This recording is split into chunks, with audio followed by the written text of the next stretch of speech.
하나님이 모세를 아바림 산으로 인도하였고 그곳에서 약속의 땅 가나안 땅을 바라보게 하셨습니다.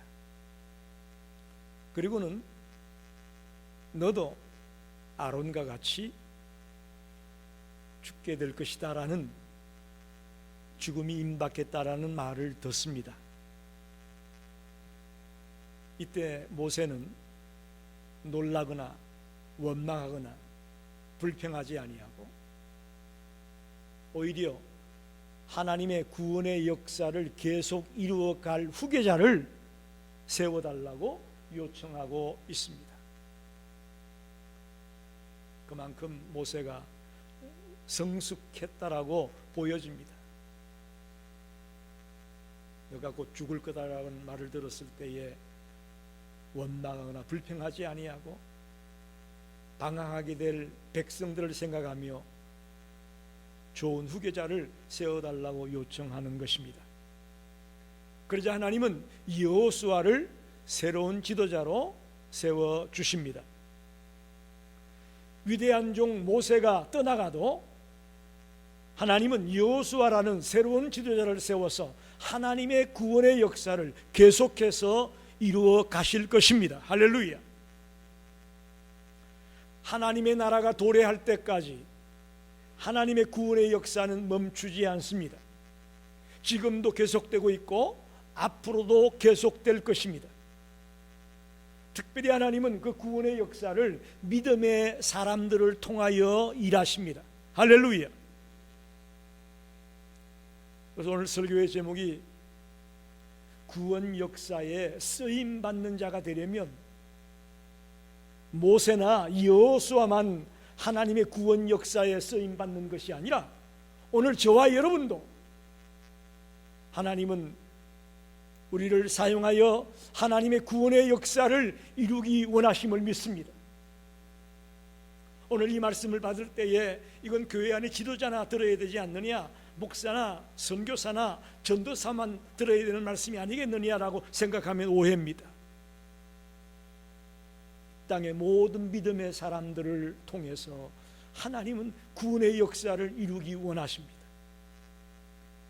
그래서 오늘 저는 민수기 27장 12절로 23절의 말씀을 가지고 하나님의 구원 역사에 쓰임을 받으려면 어떻게 해야 되겠는가 함께 묵상하며 함께 은혜를 나누고 싶습니다.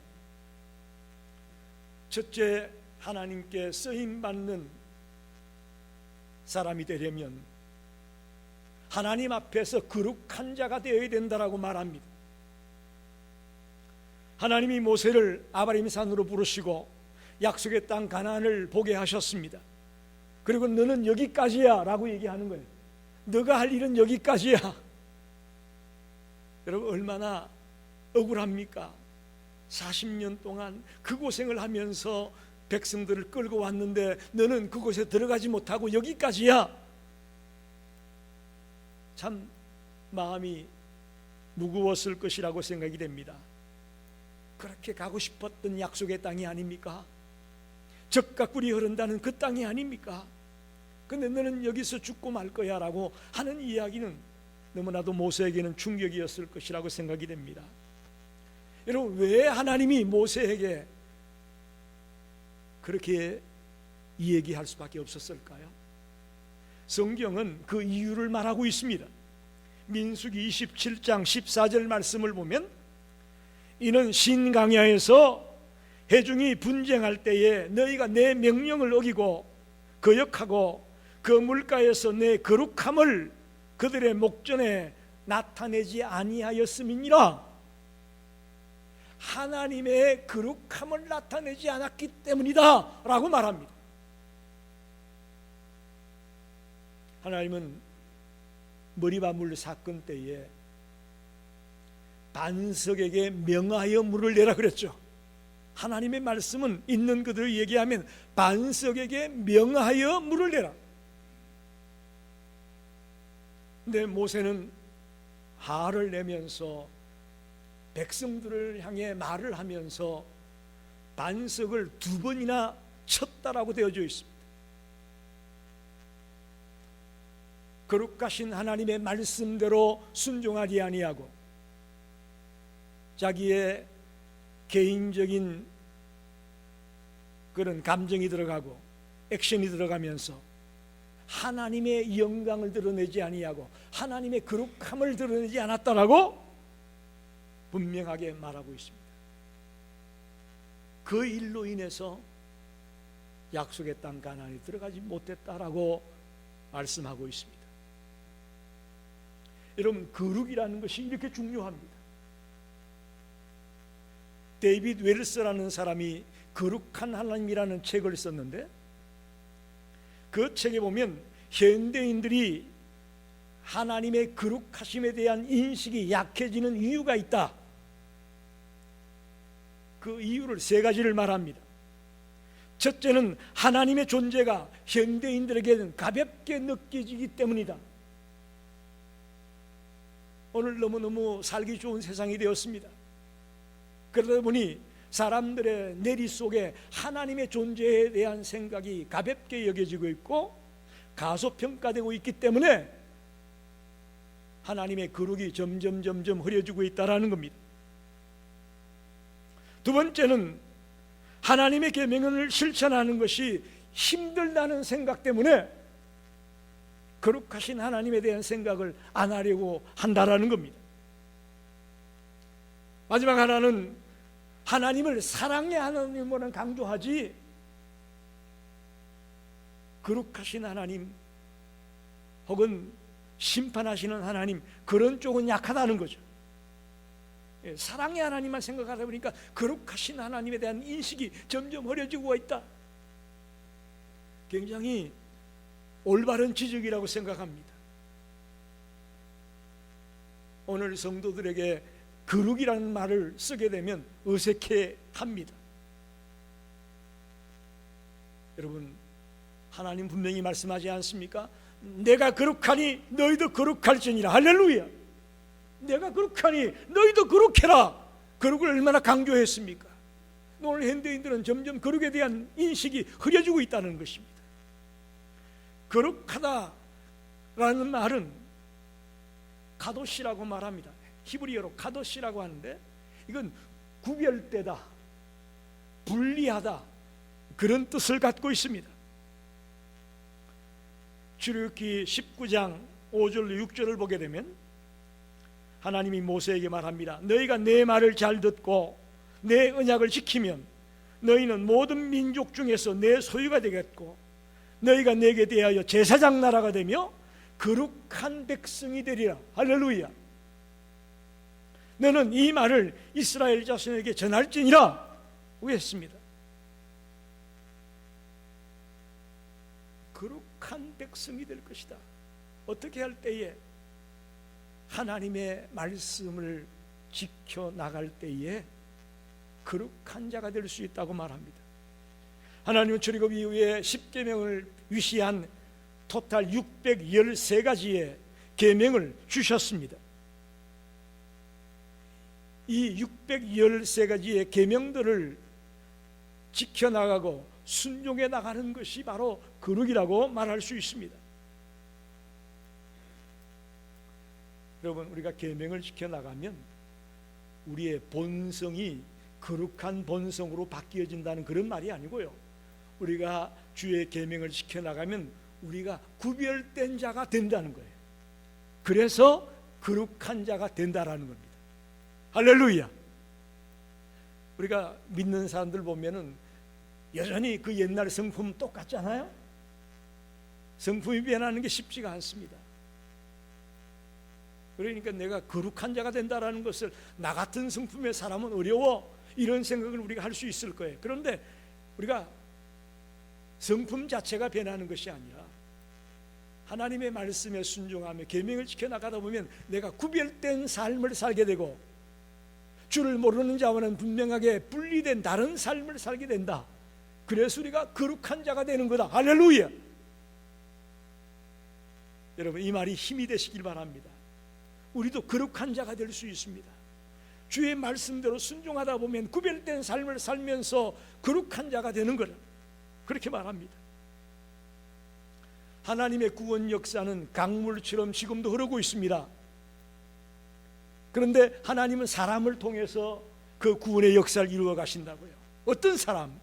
원망하고 불평하고 내 마음대로 살아가는 사람이 아니라 하나님의 말씀에 순종하는 삶을 살려고 하는 거룩한 자, 하나님이 거룩한 것처럼 나도 거룩해 보겠다고 애쓰는 자, 그를 통해서 하나님의 구원의 역사가 이루어가고 있다고 말씀합니다.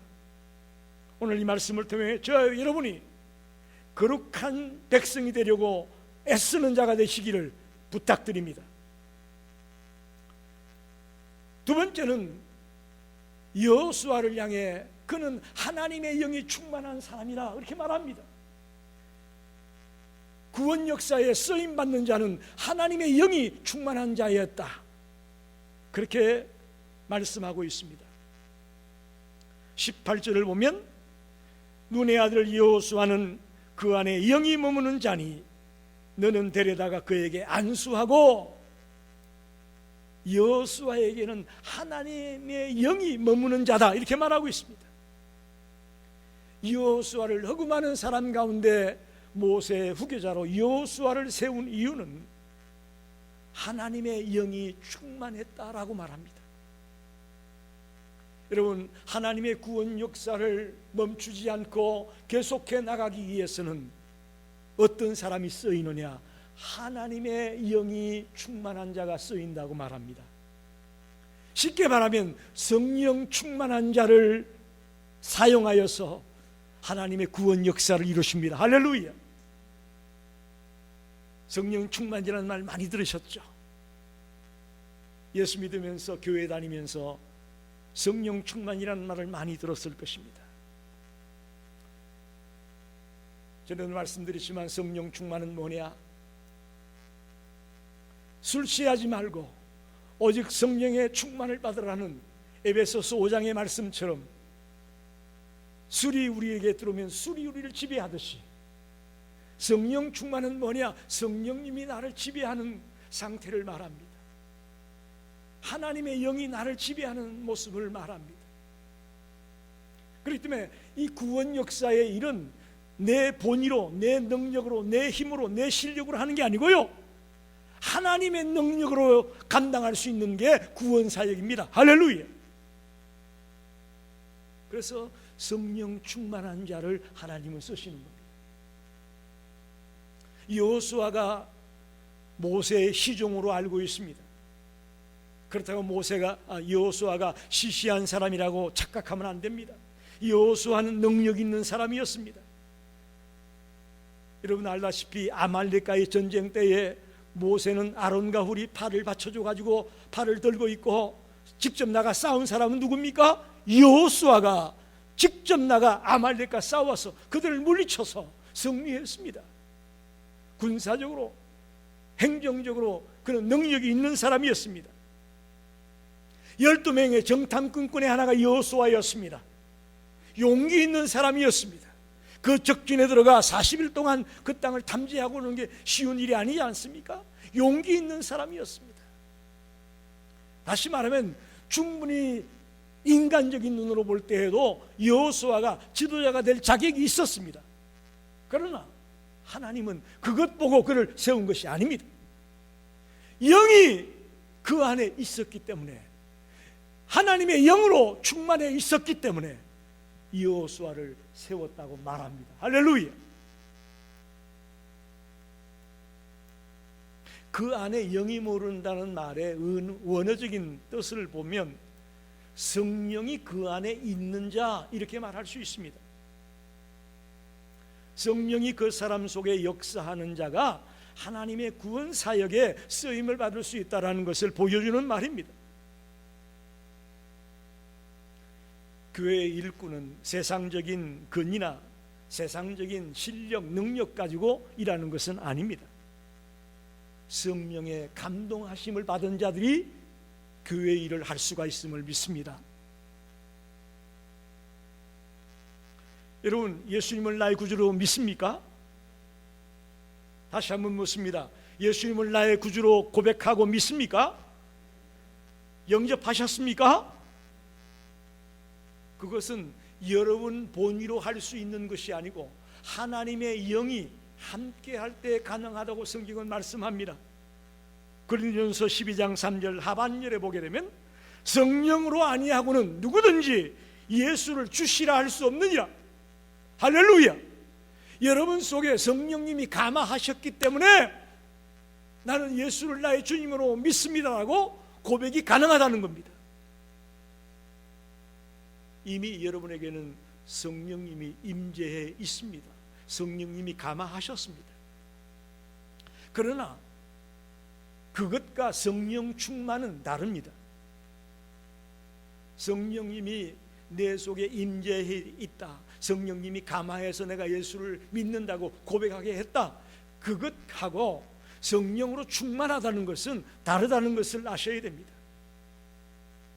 우리가 성령님이 계시긴 하지만 여전히 육에 속한 사람이 되다 보면 마음의 보좌에 예수님이 앉아 있는 것이 아니라 내가 앉아 있고 예수님은 내 발밑에 앉아 있단 말입니다.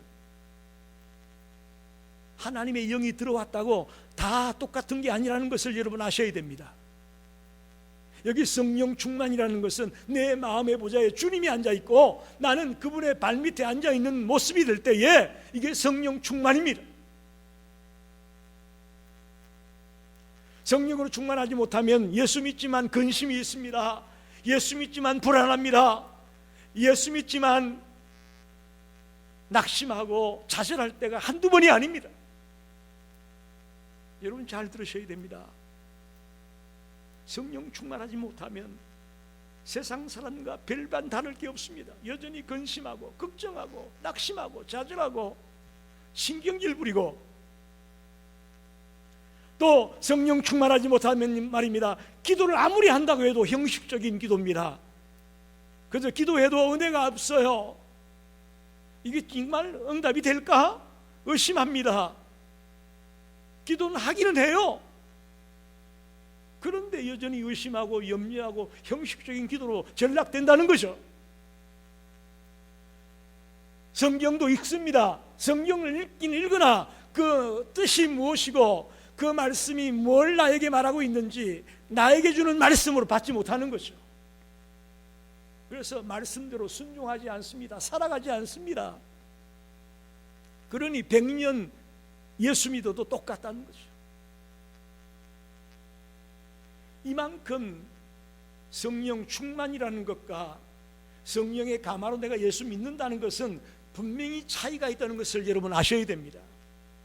그러니 이제 내 속에 이미 성령님이 들어오셔서 내가 예수 믿게 했다, 그것에 만족해서는 안 된다는 걸 말씀드리는 거예요. 여러분 오순절 성령 강림 사건 이후에 제자들이 어떻게 바뀌었습니까? 어떻게 바뀌었어요? 베드로만 해도 예수님을 모른다고 3번이나 부인했던 그 베드로가 죽음을 두려워하지 아니하고 담대하게 복음을 전거하며 심지어 마지막에는 거꾸로 십자가에 달려 죽는 그런 상태까지도 그가 기꺼이 들어가지 않습니까? 이 성령 강림 이후의 제자들의 모습은 180도로 달라졌습니다. 그리스도의 영이 그의 마음 중심에 자리 잡고 있고 그의 몸과 마음과 생각과 모든 것을 지배해 나가게 되니까 완전히 새 사람이 되고 말았습니다. 성령의 열매가 주렁주렁 맺히게 됩니다. 사랑과 희락과 화평과 인내와 자비와 양선과 충성과 온유와 절제 같은 이 열매들이 주렁주렁 맺힐 수밖에 없다는 거예요. 어떤 자에게? 하나님의 영이 충만한 자에게. 할렐루야. 하나님은 그런 자를 들어 쏘십니다. 그러면 제일 궁금한 게 어떻게 그럼 충만할 수 있습니까? 라는 질문이 나오죠. 이건 어떤 특권 계층에만 주는 것이 아니고 모든 사람들에게 주어질 수 있는 것임을 믿으시기 바랍니다. 할렐루야. 이건 목사나 신학생들에게만 주는 거 아닙니까? 라고 착각하면 안 됩니다. 누구든지 예수 그리스도를 믿는 모든 자들에게 이 성령 충만은 주어질 수 있는 것임을 믿으시기 바랍니다. 오늘 여러분 사모하세요. 그리고 두 번째 필요한 것은 철저하게 회개하는 회개의 시간이 있어야 됩니다. 우리의 마음을 성령의 전이라고 우리가 표현하는데, 여러분, 그 성령님이 거하기 위해서 이 속에 죄악으로 얼룩져 있다면 성령님이 그 안에 거하시겠습니까? 그러기에 가장 중요한 것은, 성령 충만 받기에 가장 중요한 것은 통에 자복하는 진정한 회개가 필요합니다.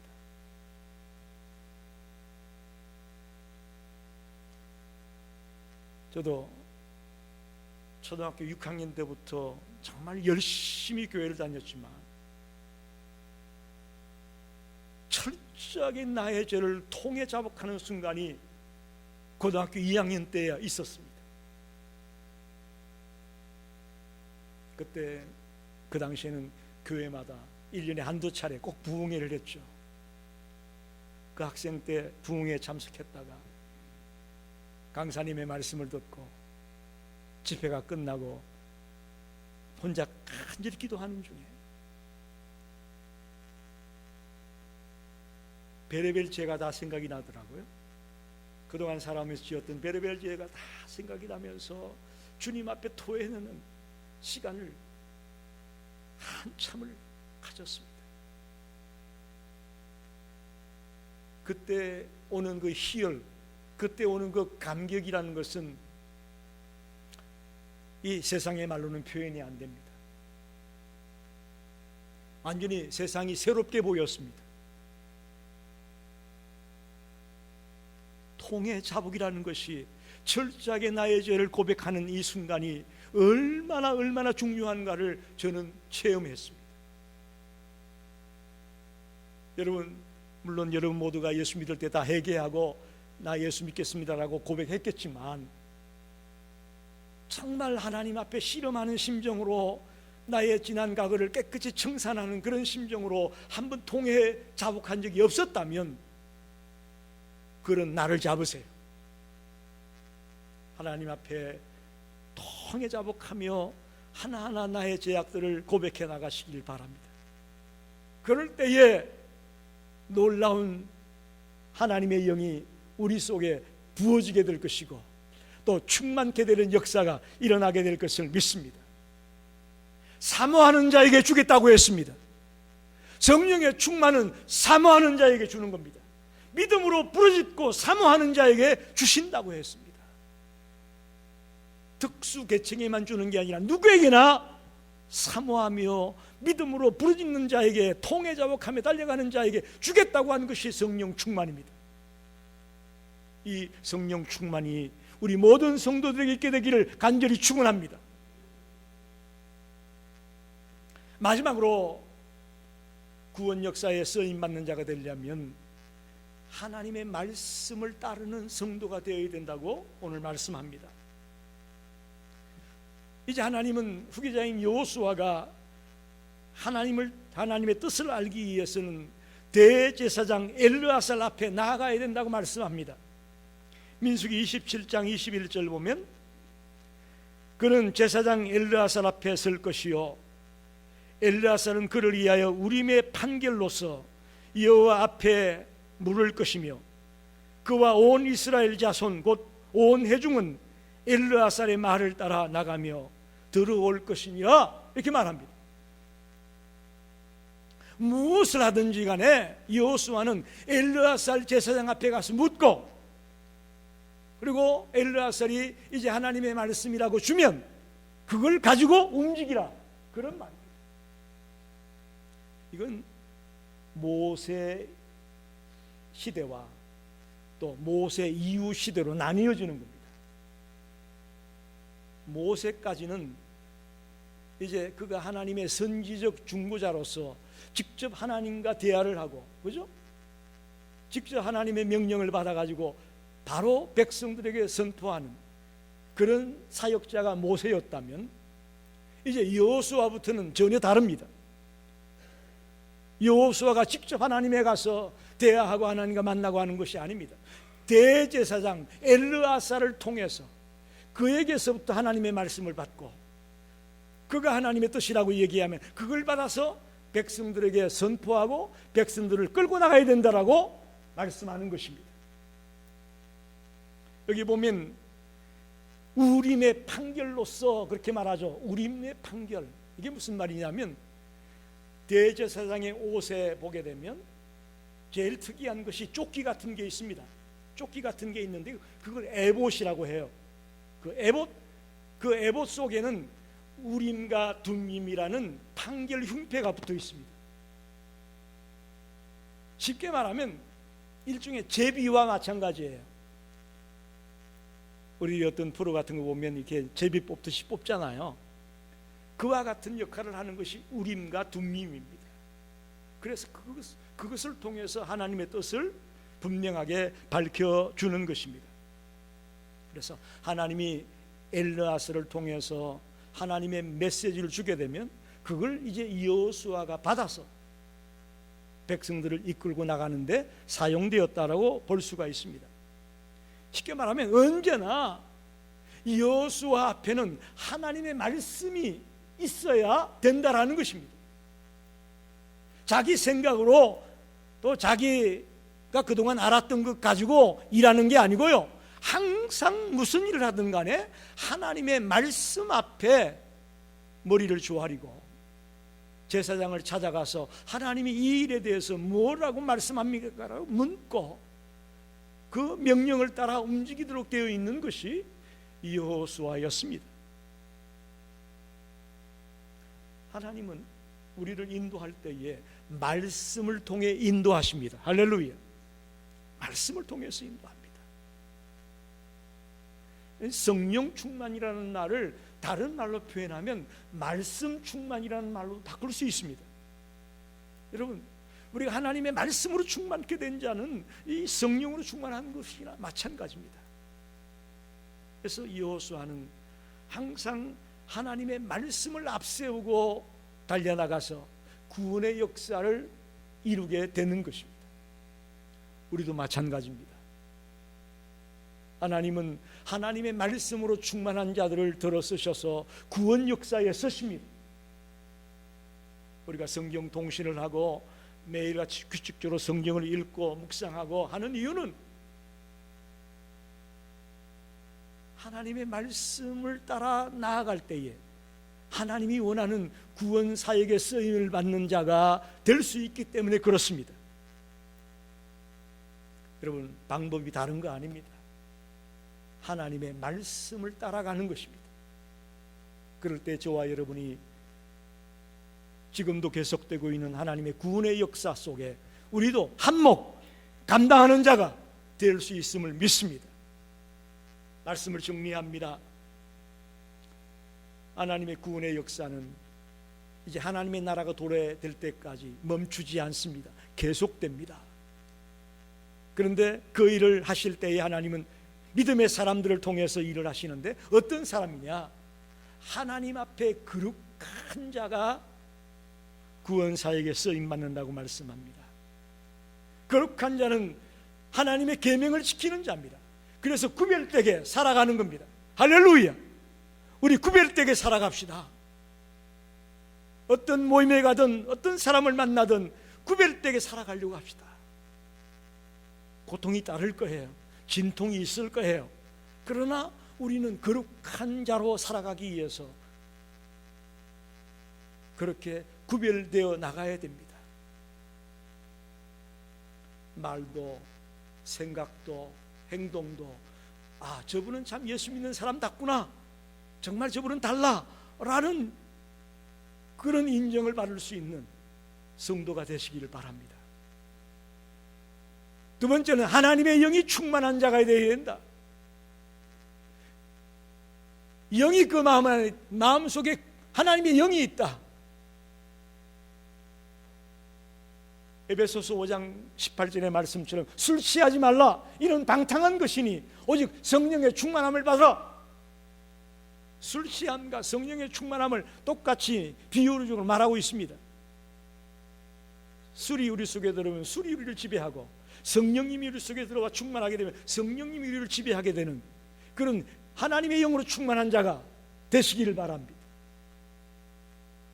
하나님의 말씀을 따라가는, 항상 우리 앞에 하나님의 말씀을 앞세우는 자가 구원사에게 쓰임받습니다. 한번 따라합시다. 말씀이 가라 하면 가고, 말씀이 멈추라 하면 멈추자. 이게 바로 구원사에게 쓰임받는 성도의 모습입니다. 오늘 이 말씀을 마음속에 깊이 새기고 이 말씀을 붙들고 살아가는 복된 성도들이 되시기를 간절히 축원합니다. 기도하겠습니다.